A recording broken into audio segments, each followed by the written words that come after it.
असलम तो कई का जिस तरह से हमने देखा है कि आज बड़ा ऐलान किया गया है वज़ीर आज़म पाकिस्तान शहबाज शरीफ की जानिब से और बड़ा रिलीफ दिया जा रहा है, तो इससे मईशत पर मज़ीद क्या असरात मुरतब होंगे? शुक्रिया। बहुत अच्छी बात है। सार्फिन जो हैं वो आगे गर्मी आ रही है, शायद गरीब आदमी पंखे चला सके, मिडिल जी। क्लास एक आध एसी चला सके, इंडस्ट्री भी जो छोटे इंडस्ट्रियल यूनिट्स हैं वो भी शायद फीजिबल हो जाएं। तो आई थिंक इससे दोनों बातें होंगी, डिमांड साइड भी बेहतर होगी क्योंकि लोगों के पास पैसा हो जाएगा थोड़ा सा, और सप्लाई साइड भी बेहतर होनी शुरू हो जाएगी क्योंकि वो फिर उनकी कॉस्ट जो है वो कम होगी। तो आई थिंक इसका असर पड़ेगा, हालांकि शायद इससे भी ज़्यादा कमी होनी चाहिए। जैसा जैसे कि ये आपने कहा कि इसका असर पड़ेगा और आगे गर्मी आ रही है तो यकीनन बिजली की कीमतों में जो कमी की गई है उससे आवाम को असरात तो मुस्बत मिलेंगे। गर्दिशी कर्ज के हवाले से उन्होंने बात की, उन्होंने कहा कि गर्दिशी कर्ज का मुकम्मल और पक्का बंदोबस्त कर रहे हैं और इसके बाद ये जो कर्जे हैं गर्दिश में नहीं रहेंगे। इस हवाले से क्या कहेंगे आप? जी, देखें, एक बात जो शायद मीडिया की नज़र से कम गुजरी है वो ये है कि इन्होंने एक काउंसिल बनाई है वो बनाने के लिए, क्रिप्टो करेंसी को मिंट करने के लिए, जिसको बहुत बिजली चाहिए होती है। तो मेरा ये ख्याल है कि वो जो एक्सेस बिजली है जो हम लोग वो देते हैं कैपेसिटी चार्जेस, तो जब वो क्रिप्टो करेंसी बननी शुरू हो जाएगी तो आवाम को उसके पैसे नहीं लगेंगे क्योंकि वो एक्सेस कैपेसिटी जो। सो मेरा ख्याल है कि गवर्नमेंट मुख्तलिफ चीज़ें कर रही है, कुछ तशनीद भी कर रही है उनके साथ। तो शायद चीज़ें जो हैं थोड़ी सी स्टेबलाइज हों। जो पिछले साल बहुत महंगी हो गई थी बिजली, वो इतनी हो जाएगी कि मिडिल क्लास और इंडस्ट्री, छोटी इंडस्ट्री है वो चलनी शुरू हो जाए। आई थिंक साहब, जैसे कि डायरेक्शन आपने है। कहा कि छोटी इंडस्ट्री और जैसे कि वज़ीर आज़म शहबाज शरीफ ने भी कहा कि हमारी सनत में बेहतरी आएगी, एक्सपोर्ट बेहतर होगी, इंडस्ट्री जो कि बहरानों का शिकार है उसमें बेहतरी आएगी। आपको लगता है कि इसमें अब देर पा हम फ़ायदे हासिल कर सकते हैं और ये मुफीद जो है ऐलान किया गया है इस हवाले से? और दूसरी हम देख रहे हैं कि इस तरह के ऐलानात होते हैं लेकिन वो फिर वापस ले लिए जाते हैं, तो क्या ये कमी बरकरार रहेगी आगे लॉन्ग टर्म आप देख रहे हैं? जी, देखें, मेरा ख्याल जून तक तो ये बरकरार रहेगी, बजट जो अगला आ रहा है। अगर आपको याद हो तो इमरान खान साहब ने भी कोई ऐसी बात की थी जिस पर फिर आईएमएफ जो है हमसे नाराज हो गई थी। तो आई होप कि आईएमएफ से इजाज़त लेके ये अब कर रहे हैं। मगर इंडस्ट्री को फाल बनाने के लिए सिर्फ बिजली तो नहीं चाहिए ना जी, रॉ मटेरियल भी चाहिए, मजदूर भी क्वालिफाइड चाहिए। तो वो आई होप कि अनएम्प्लॉयमेंट भी कम होगी। तो मैं समझता हूँ कि डायरेक्शन तो ठीक है, मगर अभी भी और कुछ करने की ज़रूरत है जो शायद ये गवर्नमेंट अब करना शुरू कर ले। क्योंकि अभी आप देखें कि हमारी इंडस्ट्री तो अभी भी कॉटन बेस्ड है, और कॉटन हमारी जो है वो हम इंपोर्ट कर रहे हैं। हमारी जो इंडस्ट्री है वो ज़्यादातर उसका रॉ मटेरियल और मशीनें बाहर से मंगवाते जी। हैं।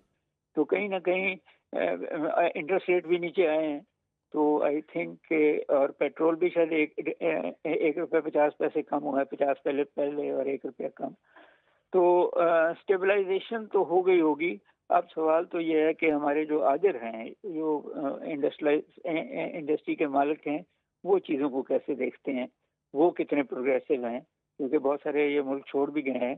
तो अब गवर्नमेंट ने तो अपना काम कर लिया है, अब तो सवाल है कि जो जिन्होंने इंडस्ट्री चलानी है वो क्या रियल एस्टेट में पैसे लगाते हैं या इंडस्ट्री में लगाते हैं, डॉक्टर कैसर ये वहीं भी से कहिएगा, जिस तरह से हमने देखा है कि वज़ीर आज़म पाकिस्तान की जानिब से ये भी कहा गया है कि महंगाई जो है वो 38% से 1.5% पर अब आ चुकी है और जिस तरह से हम देख रहे हैं कि बिजली में एक बड़ी कमी का ऐलान किया गया है, तो आपको क्या लगता है कि मस्बत कितने असरात मुरतब होंगे इस पर, मईशत पर भी पाकिस्तान की, और ओवरऑल अगर हम लोग बात करें महंगाई की कमी की, तो किस हद तक कमी ये मुफीद साबित हो रही है?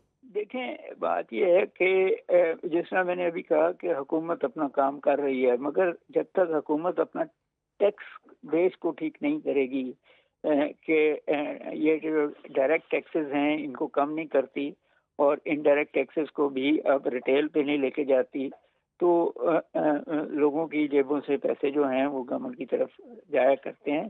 गवर्नमेंट को अब मराहतें जो हैं वो टैक्स रिबेट्स में देनी पड़ेंगी, जो आईएमएफ नहीं मान रहा अभी तक। تو اور پھر انڈسٹری لگانے کے لیے بھی تو کچھ دیر لگتی ہے، 3-4 مہینے شروع کرنے میں، 5 سال اس کو فیزیبل ہونے میں. مگر میں ہوپ فل ہوں کہ یہی گورنمنٹ ہے جو چیزوں کو ایک رائٹ ڈائریکشن پہ لے کے جا رہی ہے. تو آئی ٹھیک ہے. ہوپ کہ ہمارے اسکلڈ لوگ جو ہیں کیس صاحب، جیسے اب کہ آپ نے کہا کہ حکومت رائٹ ڈائریکشن میں لے کر جا رہی ہے، اگر ہم آئی ایم ایف کی بات کرتے ہیں، جیسے کہ آپ نے کہا کہ مائٹ بی پاسبل کہ یہ بات چیت کر معاملہ طے ہوا ہو، اور اگر نہیں ہوا ہوتا تو ان کیس پھر کیا ہو سکتا ہے؟ دوسرا یہ کہ اگر آئی ایم ایف کی طرف جانا ہی ہے تو مزید پھر کتنی شرائط ہو سکتی ہیں؟ دیکھیں، میں جو آئی ایم ایف کی شرائطیں ہیں ان کو برا نہیں سمجھتا، کیونکہ وہ کیپٹلزم کو فروغ دینے کی کوشش کر رہے ہیں، وہ حکومت کو چھوٹا. تو جب تک آپ آئی ایم ایف کے کہنے پہ کمپٹیشن نہیں کرائیں گے اور حکومت فکس کرے گی چینی کا ریٹ، پیٹرول کا ریٹ، آٹے کا ریٹ، بجلی کا ریٹ، دوائیوں کا ریٹ، تو چیزیں اس لیول پہ نہیں جا سکتی جس لیول پہ شاید آئی ایم ایف چاہتا ہو یا مارکیٹ اکانومی کی ضرورت ہو. آپ کو کمپٹیشن کرانا پڑے گا تاکہ کوالٹی بھی بہتر ہو اور قیمتیں بھی نیچے آئیں. پھر ہی چیزیں جو ہیں اس ڈائریکشن میں جائیں گی جہاں ہم بھی چاہتے ہیں اور آئی ایم ایف بھی چاہتی ہے. تو کیا صاحب، آپ کی نظر میں یہ جتنی کمی کی گئی ہے مناسب ہے، یا اس سے بھی زیادہ کمی کی جا سکتی تھی یا گنجائش تھی؟ دیکھیں، خواہش تو یہی ہے اکانومسٹوں کی بھی، انڈسٹری کی بھی، کہ اس سے زیادہ کمی ہو جائے. مگر آئی پی پی کے ساتھ جو معاہدے ہیں ان میں سے شاید کچھ تو یہ 2025 میں ختم ہو رہے ہیں، تو پھر وہ گنجائش آ جاتی ہے. اصل ایشو جو ہے وہ یہ ہے کہ جو انوائرمنٹ فرینڈلی بجلی بنانے کے طریقے ہیں، ونڈ مل لگانا یا سولر پینلز کو، وہاں جب تک آپ، یا پانی جو ہمارے ہیں اس پہ جب تک آپ کنسنٹریٹ نہیں کریں گے تو فوراً آئل سے جب بجلی پیدا کریں گے تو ڈالروں میں پیسے دینے پڑیں گے. تو میرا خیال ہے کہ ونڈ فارمز لگانے پڑیں گے یا اجازت دینی پڑے گی پرائیویٹ سیکٹر کو، اور یہ جو ہیں گھروں کو اور زیادہ مراحتیں دینی پڑیں گی کہ وہ سولر پینلز لگا لیں، تاکہ ہم ایک انوائرمنٹ فرینڈلی بھی ہو جائیں اور گریڈ سے. اچھا کیسا، جس طرح سے آپ نے کہا ہے کہ یہ پاسبلٹی ہے کہ ایٹ لیسٹ جون تک تو اس کا اطلاق ہوا رہے گا، لیکن ابھی ہم نے دیکھا ہے کہ صرف اور صرف اعلان کیا گیا ہے، باقاعدہ طور پر اس کا اطلاق نہیں ہوا. تو آپ کو کیا لگتا ہے کہ کیا یہ ڈیوریشن کچھ کم نہیں ہے، کیونکہ اپریل کا آغاز تو ابھی ہو بھی چکا ہے؟ جی دیکھیں، جب تک نوٹیفیکیشن، گیزٹ نوٹیفیکیشن نہیں ہوتا، آپ کی بات صحیح ہے کہ یہ پولیٹیکل اعلانات ہیں.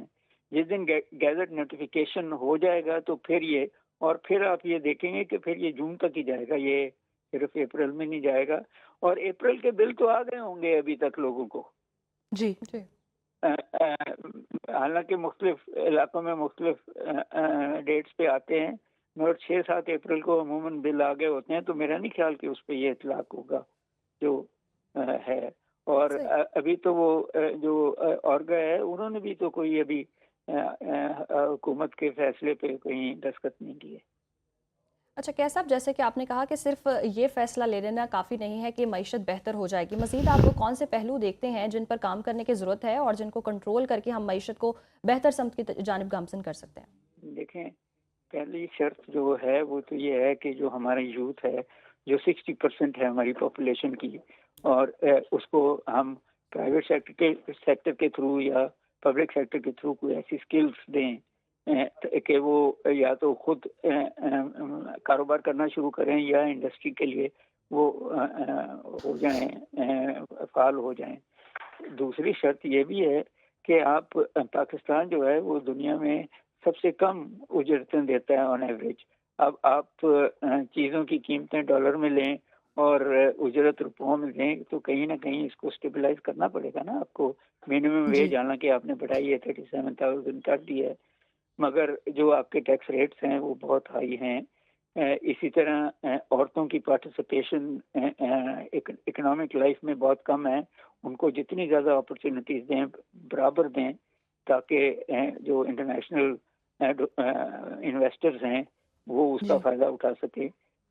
پھر یہ ہے کہ ہماری جو ایگریکلچر ہے، جو کاٹن ہے، اس کو ریوائیو کرنے کی ضرورت ہے. جو ہماری شوگر کین ہے اس کو کاسٹ افیکٹو بنانے کی ضرورت ہے.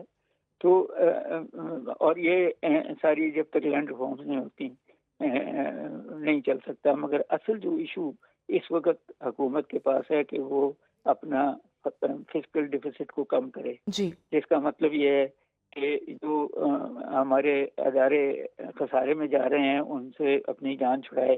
ہم پی آئی اے سے جان چھڑا نہیں سک رہے، باقی تو بعد کی بات ہے. تو جی آپ کو گورننس کے ایشوز ہیں،